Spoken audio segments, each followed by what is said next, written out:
국가가 부도하지 않는 한 중국 은행은 부도하겠다. 그래서 이것을 확 낮춘 것이 그럼 다 같이 잘 먹고 잘 살아보자. 우리가 세계 13번째 큰 강한 나라, 중요한 사람으로서 세계 1위 하는 이유는 바로 인재보너스. 이것만 갖고서 보게 되면 이건 쉽지 않은 겁니다. 반도체에 대해서 얘기해 보려고 하는데, 반도체 삼국지 승자의 조건.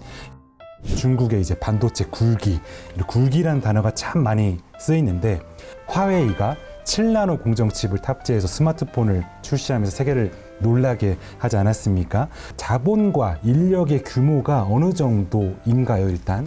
중국이 7나노를 어떻게 개발했냐고 그러는데 그거 자체가 엄청난 자금, 인력의 풀, R&D 이게 이제 같이 들어간 거죠. 2023년에 반도체 산업에 종사하는 사람이 72만 명, R&D 같은 경우도 12만 명 정도. 중국의 인력들의 공급을 누가 하냐 그러면 중국이 반도체 산업 육성해야 된다고 그러니까 한꺼번에 20개 대학이 반도체 인력 확충을 하는 과를 만들었어요.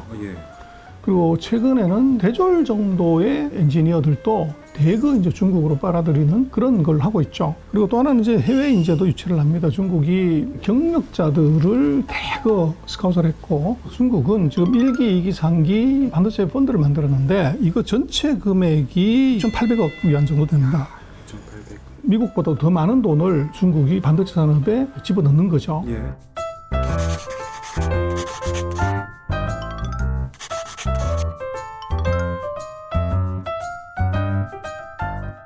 말씀 주신 것처럼 중국 자체의 어떤 자본, 인력 규모의 어떤 수준이 너무 높다 보니까 이렇게 불가능한 어떤 기술 발전을 계속해서 해내고 있다, 이렇게 들립니다. 근데 또 중국이 자체 이제 반도체 생태계를 구축하고 있지 않습니까? 근데 여기서는 또 어떤 것들이 이제 중국한테는 아킬레스건으로 작용할 수가 있는지, 또 그리고 중국의 약점들을 자체 기술로 극복할 수 있을지, 한다면 시간이 얼마나 걸릴지도 한번 같이 여쭙겠습니다. 최첨단 반도체를 만들려면 노광 장비가 있어야 되는데. 노광 장비.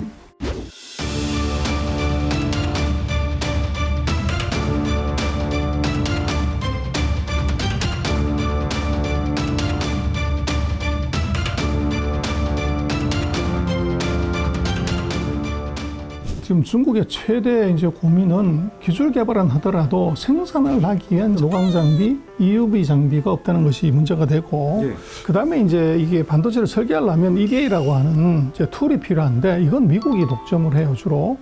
그래서 이것도 이제 어떻게 보면 중국이 반도체 굴기의 치명적인 이제 약점이고, 미국이 강하게 기술을 통제하기 때문에 중국의 R&D 투자나 또는 이제 국산화의 노력은 더 가속화될 가능성이 높고, 세계 10대 전략 산업 중에서 7개 1등을 해버린 중국이기 때문에 앞으로 10년 동안 중국이 EUV만 만들자.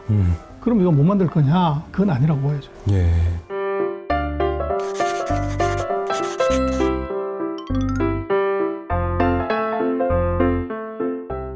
자, 이제 중요한 건 우리나라, 우리 정부의 이제 어떤 전략 아니겠습니까?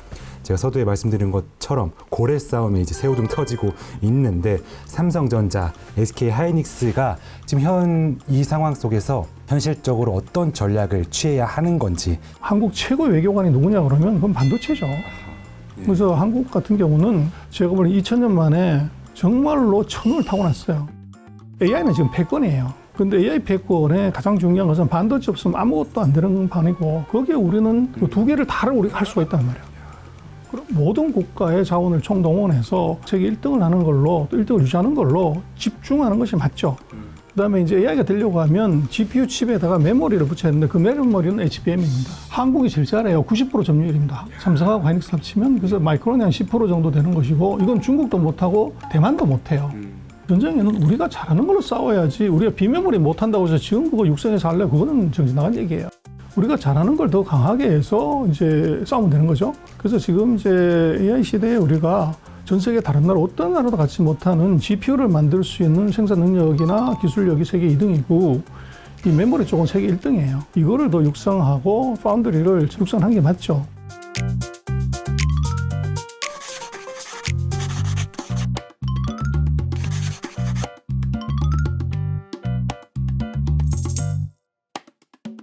관련된 질문일 수도 있겠는데 그 저서 한국 반도체 슈퍼을 전략 이런 책을 쓰셨습니다.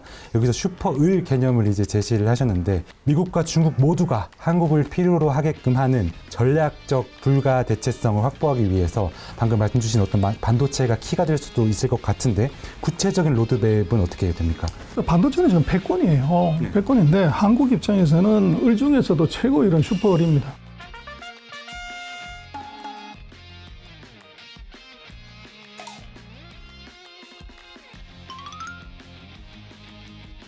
미국으로 보는 슈퍼의 비전은요, 한국은 이 미국의 기술 동맹국이다. 이렇게 이제 가는 것이고, 중국한테는 컨택할 수 있는 가장 약한 고리가 누구냐? 우리 한국입니다. 미국은 GPU를 만들 수는 없어서 대만한테 의존하는 것이고, 중국은 공장은 뭐 1년에 20개씩 짓지만 기술이 없어서 만들지 못해요. 근데 한국은 미국이 원하는 공장도 있고 중국이 원하는 기술도 있어요. 그러다 보니까 한국이 상대적으로 미국의 제재에서 제외되는 품목에 있어서의 협력, 이거는 가장 유력한 대상국입니다. 그러다 보니까 한국으로서는 미국하고 중국 둘 다한테 필수 협력자의 사실 위치에 있어요. 그러네요. 근데 그거를 이제 어떻게 잘 우리가 외교적으로 정치적으로 활용하고 스탠드를 잡냐는 것이 이게 실력이고 이게 외교입니다.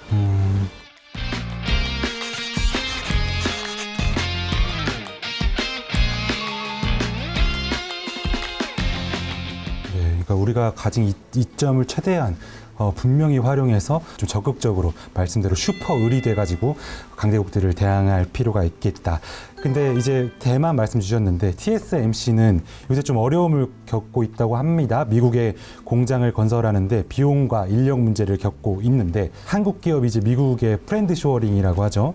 요구할 때 어떻게 대응해서 좀 무엇을 얻어내고 또 무엇을 지켜야 하는지 전략적인 원칙을 말씀을 해주십시오. 전략적 교환의 원칙이 필요할 것 같아요. 기술 보호 장치가 반드시 있어야 된다.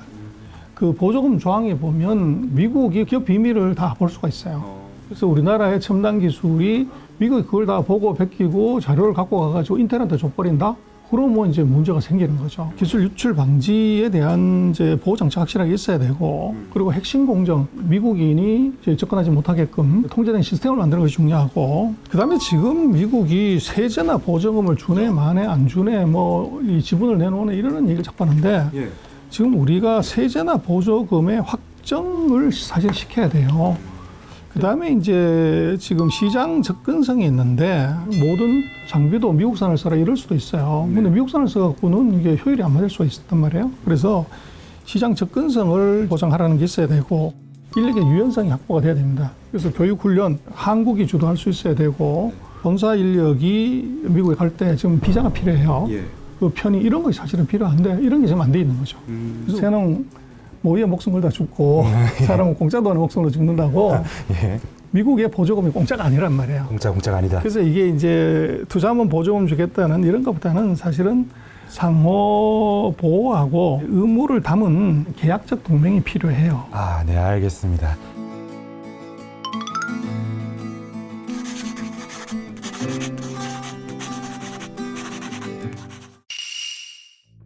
고양이가 호랑이를 물었다? 아, 미국 거지 최고라 생각을 했는데 거기에 맞짱을 뜨는 놈이 이제 등장했고 그 애를 만들어서 뭘 할래? I am a boy.